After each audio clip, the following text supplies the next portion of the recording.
Hi.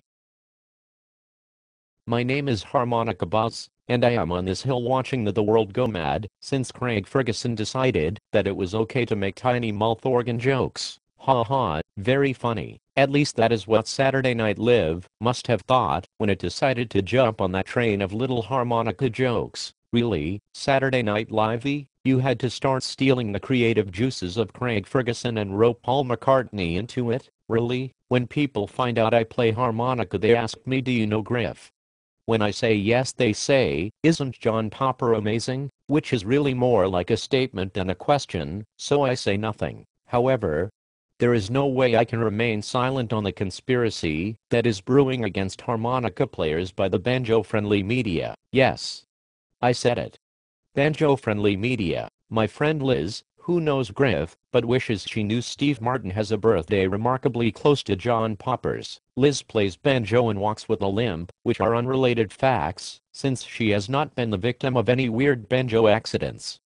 At least, not to my knowledge. What I do have knowledge of is this. In 2010 the Steve Martin Prize for Excellence in Banjo and Bluegrass was created and awarded. The prize, $50,000, was awarded to Noam McCartney on the David Letterman show November 4, 2010. Actually, Steve Martin informed McCartney of his banjo and bluegrass excellence somewhere around the 21st of September. It was shortly after this that Craig Ferguson started with his mouth organ jokes. Do you see where this is going, or do I have to get all CSI with you? Alright, let's connect the dots. David Letterman really wanted Steve Martin to appear on his show. He calls up Martin and asks if he has anything going on. Says Martin to Letterman, I do have this excellent banjo award, which is no joke. If you can figure out a way that people will take banjo seriously, I will come to your show. Letterman was in a tight spot.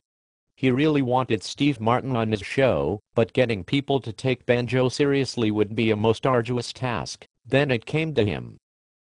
Craig Ferguson. Letterman got back on the phone with Steve Martin and they devised a plan which, Martin hoped, would end the world of banjo jokes forever. The plan was to divert attention away from banjo jokes such as, on the chicken's day off the banjo player crossed the road. The good news is that he crossed the road safely. The bad news is that the banjo made it across the road safely too.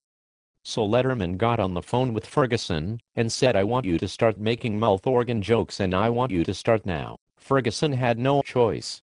In fact, I suspect that Craig Ferguson is actually a better harmonica player than he leads on. A source of mine, who plays banjo, but is not named Liz, revealed to me that Craig Ferguson might have ordered a guitar over the phone from her a couple of years ago.